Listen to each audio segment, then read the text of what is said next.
Assalamualaikum warahmatullahi wabarakatuh. Kami dari kelompok 4 kelas TIB akan mempresentasikan tentang soft system thinking. Anggota kelompok kami yaitu saya sendiri Edwin Pratama Karim dan Sugeng Priyanto. Yang pertama, soft system metodologi atau SSM adalah metode sistematis pengembangan sistem informasi dengan menggunakan pendekatan terstruktur untuk memahami suatu masalah dan membangun mode konseptual, mendapatkan kelayakan dan perubahan yang diinginkan serta mengimplementasikannya. Setiap informasi yang dikembangkan menggunakan soft system metodologi ditujukan untuk menangani masalah organisasional yang digunakan untuk merespon gejala yang disebabkan oleh masalah yang mendasar yang belum diketahui sebelumnya. Sifat pendekatan dari SSM itu sendiri adalah cara yang berguna untuk menangkap kebutuhan pengguna. SSM berkonsentrasi pada perspektif stakeholder dan dengan demikian memfasilitasi keterlibatan pengguna.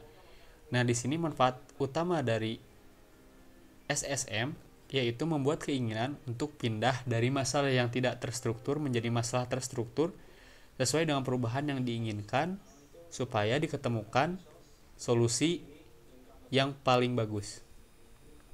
Sifat pendekatan soft system metodologi ditandai dengan yang pertama, penataan masalah dalam situasi masalah. Yang kedua, memfasilitasi dialog antara berbagai pemangku kepentingan dengan tujuan mencapai tingkat yang lebih besar dari persepsi bersama tentang situasi masalah daripada memberikan bantuan keputusan kepada pembuat keputusan. Yang ketiga, mengatasi pertanyaan apa terlebih dahulu dan baru kemudian bagaimana. Apa sifat masalahnya? Apa tujuan yang tepat?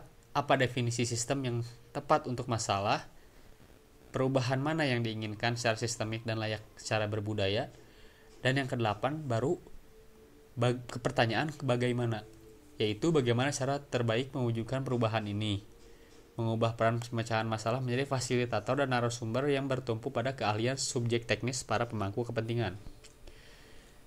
Nah, di sini soft system metodologi yang dikemukakan oleh Checkland. Menurut Checkland, SSM berisi penjelasan yang logis untuk aplikasi ilmiah yang dibagi menjadi 7 tahapan sebagai berikut. Yang pertama, situasi masalah adalah masalah terstruktur yang menjadi kunci ketika prosesnya didefinisikan untuk memulai tahapan analisis dan review. Seorang analis dapat melihat struktur situasi masalah dalam istilah rancangan fisik, struktur laporan, pola komunikasi formal dan informal. Yang kedua, struktur dan proses organisasi serta manajemen spesifik dan teknologi perangkat keras ditinjau menggunakan teknik tertentu sehingga dapat menggambarkan situasi masalah yang digunakan untuk memilih informasi untuk mendukung analisis. Yang ketiga, sistem yang relevan diatasi dengan menggunakan root definition atau definisi ke akar untuk mengungkapkan tujuan utama dari sistem kegiatan yang dipilih. Yang keempat, model konseptual yang dibangun untuk menjadi model dari pola pemikiran manusia yang ketat sesuai dengan definisi akar menggunakan satu set minimal kegiatan yang dapat ditarik dengan menerapkan pemikiran sistem. Yang kelima, membandingkan model konseptual dan kenyataannya. Yang keenam, melakukan pengembangan sistem yang layak dan sesuai keinginan maupun melakukan perubahan. Harus diidentifikasi dan dibahas agar supaya dapat dilakukan langkah tindakan berikutnya. Tindakan untuk memperbaiki situasi masalah dalam rangka mempersiapkan solusi dan menentukan bagaimana menerapkan sesuai dengan langkah ke-6.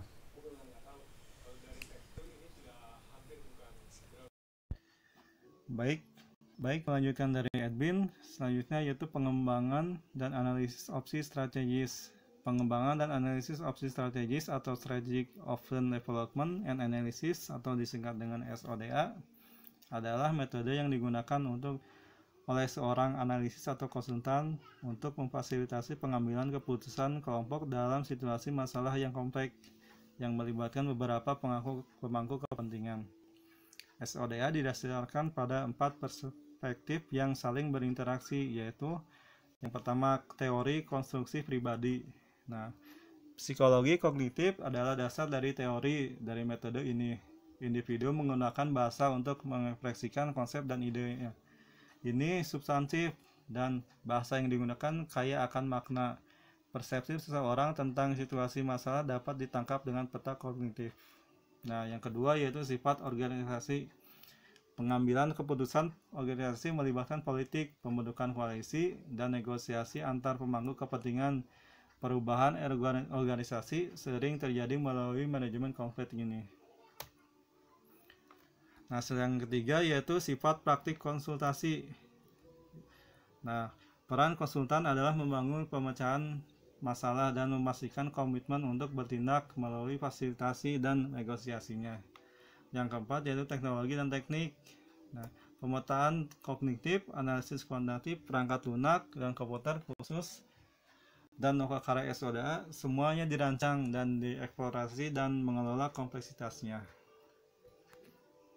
Nah, SODA dijalankan oleh konsultan ahli dalam metodenya dengan sekelompok 2-10 orang yang semuanya secara aktif dan substantif terlibat dalam situasi masalah. Dalam menjalankan SODA terdiri dari 4 langkah utama, yaitu langkah pertama, konsultan membuat peta kognitif untuk setiap pemangku kepentingan yang terlibat berdasarkan 1 atau 2 wawancara individu yang diperluas dengan masalah dengan masing-masing pemangku kepentingan. Langkah kedua yaitu konsultan mendiskusikan setiap peta dengan pemiliknya, mengklarifikasi ambiguitas dan kontradiksi, bekerja dengannya melalui peta, memeriksa konsistensi dan kelengkapan mereka menjelajahi suatu untuk kemungkinan tindakan dan tujuan yang belum dipetakan. Langkah ketiga yaitu konsultan menggabungkan peta ke peta strategis dengan menggabungkan dan mengidentifikasi konstruksi atau serupa, mempertahankan lebih kaya kata-kata untuk membangun. Nah, langkah keempat yaitu semua peserta sekarang dikumpulkan dalam lokakarya yang disebut dengan SODA dengan konsultan sebagai fasilitator aktif untuk proses tersebut. Nah, sekarang ada pendekatan pilihan strategik atau strategic choice approach atau disingkat dengan SCA. Nah, berbeda dengan SSM dan SODA, SCA tidak memiliki landasan teoritis formal, melainkan terdiri dari satu set 4 metode pelengkap dari ad hoc untuk bekerja secara fleksibel dengan sekelompok 6 hingga 8 peserta yang tertarik dalam sesi lokakarya insentif yang dikelola secara dekat oleh konsultan terampil atau penyedia. Nah, ada 4 metode kerja SCA tersebut, yaitu diawali dengan problem situation, lalu ke shaping dengan selection of decision area, lalu designing dengan identification of set of action and constraints, lalu selanjutnya adalah comparing dengan performance and uncertainty assessment of action of set. Nah, selanjutnya ke choosing yaitu commitment to action, dan terakhir menghasilkan implementation atau decision of action. Nah, berikutnya adalah heuristic system kritis atau critical system heuristic atau disingkat CSH. Nah, heuristic system kritis atau CSH terdiri dari penilaian kritis untuk masing-masing dari 4 jenis pemangku kepentingan yang terlibat atau dipengaruhi oleh sistem. Serangkaian 3 pertanyaan, batas tentang siapa dan apa, dan membandingkan jawaban dengan siapa dan apa yang seharusnya. Nah, lalu ada intervensi sistem total atau TSI, adalah metodologi yang ambisius yang dibuat oleh Airfloat dan M. Jackson pada tahun 1991 untuk panduan kritis dan praktik intervensi sistem. TSI melihat situasi masalah melalui satu atau lebih dari 6 metafora organisasi dan kemudian mencocokkannya dengan metodologi MS atau R atau kombinasi metodologi yang sesuai.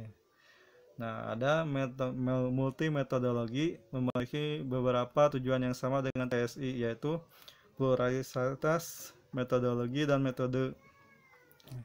Demikian presentasi dari kelompok 4. Apabila ada yang mau ditanyakan, silakan tanyakan. Demikian, wassalamualaikum warahmatullahi wabarakatuh.